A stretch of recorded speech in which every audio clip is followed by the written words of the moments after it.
नमस्कार, मी भाग्यश्री तुम्हा सर्वांचं आपल्या चॅनलमध्ये मनापासून स्वागत करते.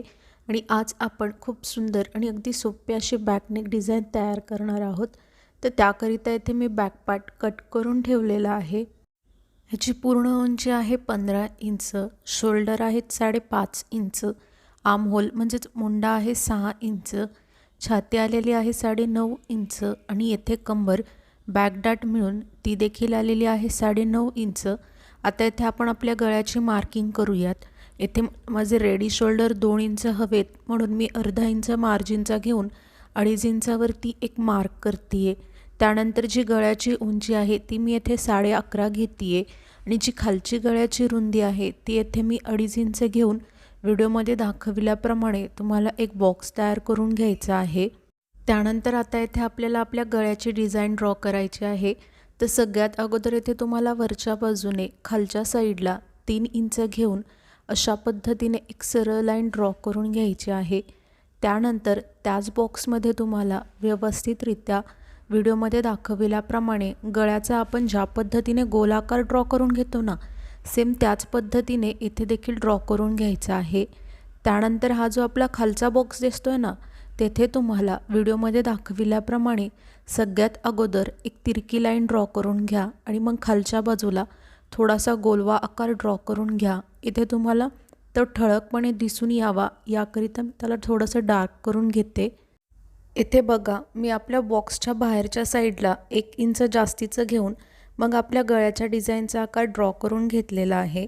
इथे अगदी जे नवीन शिकणाऱ्या आहेत त्यांना कन्फ्युजन नको व्हायला की बाहेरच्या बाजूला किती घ्यायचं, तर त्याकरिता इथे मी सांगितलेलं आहे.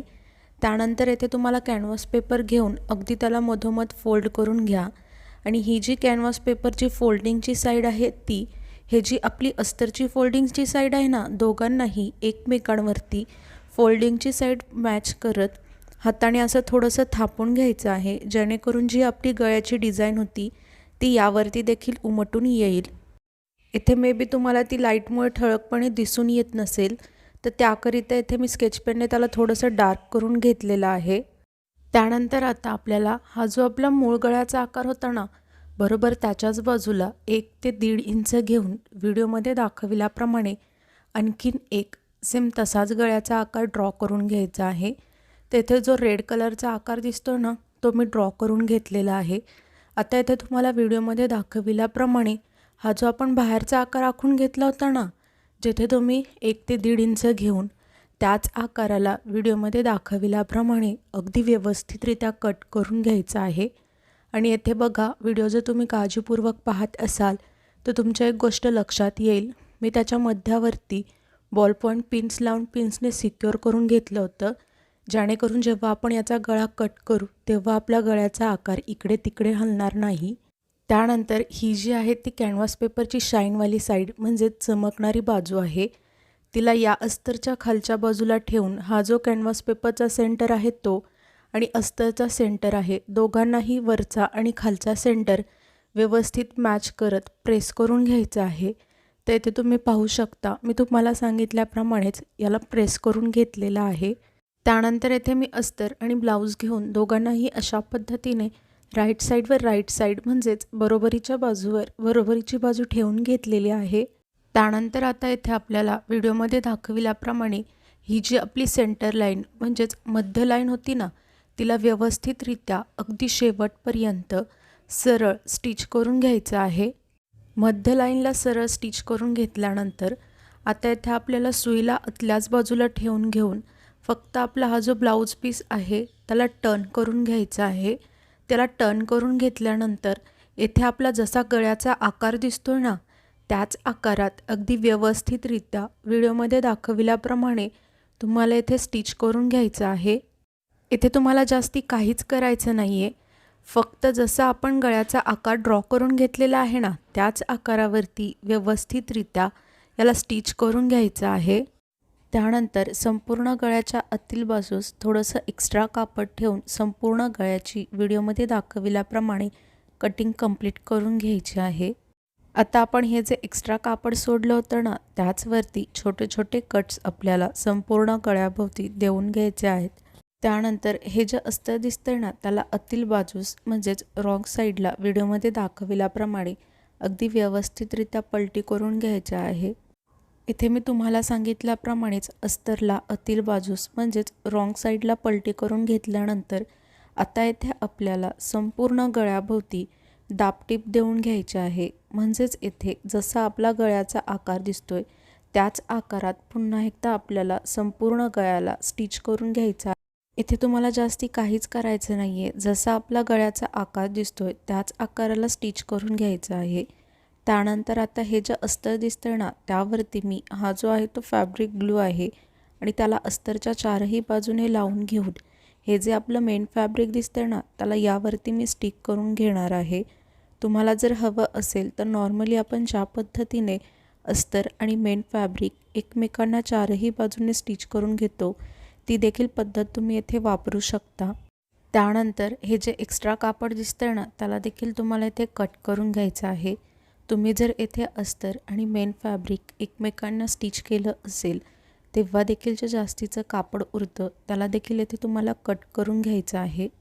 त्यानंतर हे जे दोन्ही बॅक डाट आहेत त्याला तुम्हाला इथे स्टिच करून घ्यायचं आहे.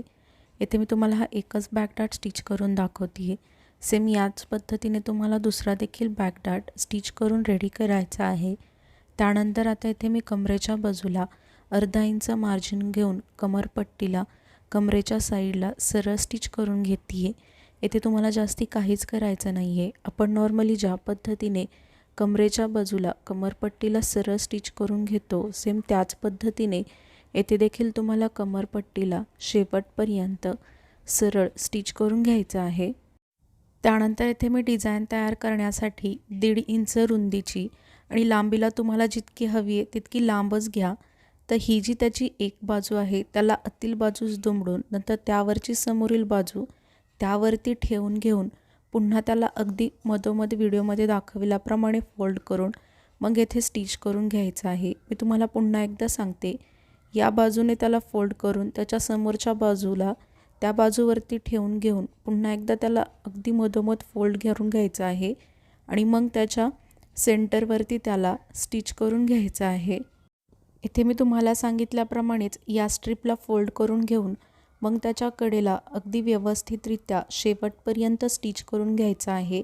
येथे शक्यतो थोडी लांबलचकच स्ट्रिप घ्या जेणेकरून आपल्याला एकदाच डिझाईनसाठी ती अखंड मिळेल.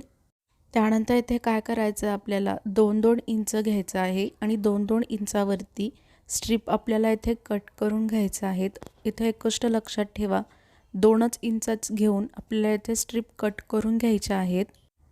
इथे तुम्ही पूर्ण स्ट्रिपवरती 2-2 इंच मार्क करून मग एक स्ट्रिप कट करून घेऊ शकता किंवा व्हिडिओमध्ये दाखविल्याप्रमाणे देखील तुम्ही या स्ट्रिपची कटिंग कंप्लीट करून घेऊ शकता. त्यानंतर आपला बॅक पार्ट घ्यायचा आहे आणि ही जी आपण स्ट्रिप कट केली होती तिला घेऊन व्हिडिओमध्ये दाखविल्याप्रमाणे अगदी त्याला मधोमध फोल्ड करून घ्या आणि तशीच फोल्ड करून ही जी आपली डिझाईनची टोक दिसतं ना, म्हणजेच कॉर्नर, त्यावरती व्हिडिओमध्ये दाखविल्याप्रमाणे तुम्हाला ठेवून घ्यायचं आहे आणि तेथे एकदा स्टिच करून घ्यायचं आहे. त्यानंतर आता इथे आपल्याला काय करायचं आहे, आपण कॉर्नरला जी पहिलीवाली स्ट्रिप स्टिच केली होती ना, बरोबर त्याच्याच बाजूला टेपला व्हिडिओमध्ये दाखविल्याप्रमाणे ठेवून घेऊन 1 इंचावरती मार्क करून घ्यायचं आहे.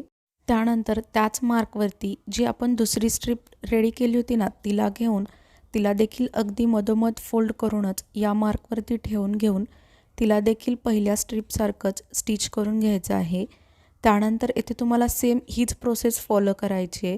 म्हणजे काय करायचं आहे, आता पुन्हा एकदा ह्या स्ट्रिपच्या साईडला आपल्याला 1 इंचावरती एक मार्क करून पुन्हा आपल्याला तिसरी स्ट्रिप घेऊन तिला अगदी मधोमध फोल्ड करून त्याच मार्कवरती ठेवून घेऊन स्टिच करून घ्यायचं आहे. आणि हीच तुम्हाला सगळी प्रोसेस जो आपला खालचा गोल आकार दिसत होता ना गळ्याचा, त्यावरती फॉलो करत संपूर्ण या स्ट्रिप या गोल आकारावरती स्टिच करून घ्यायच्या आहेत 1-1 इंचावरती मार्क करून. इथे तुम्ही पाहू शकता या संपूर्ण स्ट्रिप खालील गोल आकारावरती स्टिच केल्यानंतर आपली डिझाईन अशी दिसेल. त्यानंतर इथे मी पिनमध्ये जी आपली गोल्डन कलरची नॉट असते ना, तिला पास करून घेतलेला आहे, म्हणजेच आतल्या बाजूला टक करून घेतलेला आहे. आता आपल्याला इथे काय करायचं आहे, या ज्या आपण स्ट्रीप स्टिच केल्या होत्या ना, अगदी त्याच्या मधोमध एक स्ट्रीपमध्ये या गोल्डन कलरच्या लेसला व्यवस्थितरित्या पास करून घ्यायचं आहे। त्यानंतर येथे मी गोल्डन कलरची लेस घेतलेली आहे आणि तिला आता व्हिडिओमध्ये दाखवल्याप्रमाणे संपूर्ण गळ्याभोवती अगदी व्यवस्थितरित्या स्टिच करून घ्यायचं आहे। येथे तुम्हाला जास्ती काहीच करायचं नाही आहे। जसा आपला गळ्याचा आकार दिसतोय त्याच आकारावरती या लेसला ठेवून घेऊन फक्त जिथे बघा इथे कॉर्नर आलाय तर तिथे अगदी लेसला व्यवस्थितरित्या फोल्ड करून मग स्टिच करून घ्या आणि बाकी जसा आपला गळ्याचा आकार दिसतोय त्याच आकारावरती संपूर्ण गळ्याभोवती लेसला स्टिच करून घ्यायचं आहे। आपल्यापैकी खूप जण व्हिडिओ पाहतात परंतु चॅनलला सबस्क्राईब करत नाही, तर प्लीज असं नका करत जाऊ। चॅनलला देखील सबस्क्राईब करत जावा। काय होतं ना, मला देखील समजत जाईल की हां, मी जे व्हिडिओज बनवते ते तुम्हा सर्वांना आवडत आहेत आणि तुमच्या उपयोगात देखील येत आहेत। आणि जर अशीच सबस्क्रायबरची संख्या वाढत राहिली तर मला देखील एक नवीन उमेद मिळते आणि त्याच नव्या उमेदीत मला तुमच्यासाठी असेच नवनवीन व्हिडिओज बनवण्याची प्रेरणा देखील मिळत राहते। तर प्लीज चॅनलला सबस्क्राईब करून सपोर्ट करा। त्यानंतर येथे आपल्याला काय करायचं आहे, संपूर्ण गळ्याभोवती डबल स्टिच देऊन घ्यायचे आहे। म्हणजेच संपूर्ण गळ्यावरती पुन्हा एकदा लेसला स्टिच करून घ्यायचं आहे, जेणेकरून ही आपली लेस एकदम फिक्स बसेल आणि लवकर निघणार नाही। त्यानंतर आता इथे कमरेच्या बाजूला देखील मी सरळ कमरेच्या भोवती या लेसला ठेवून घेऊन शेवटपर्यंत स्टिच करून घेणार आहे। आणि या लेसवरती देखील तुम्हाला इथे डबल स्टिच म्हणजेच पुन्हा एकदा स्टिच करून घ्यायचं आहे, जेणेकरून आपली लेस एकदम फिक्स बसेल आणि लवकर निघणार नाही। आणि येथे बघा या डिझाईनचा फायनल लुक बघा किती सुंदर आणि अट्रॅक्टिव्ह दिसतोय। आणि येथे आपण नॉर्मली ज्या पद्धतीने लटकन तयार करतो सेम त्याच पद्धतीने येथे देखील मी लटकन करून स्टिच करून घेतलेले आहेत। व्हिडिओ अगदी शेवटपर्यंत पाहिलात यासाठी तुम्हा सर्वांचे मनापासून खूप खूप धन्यवाद।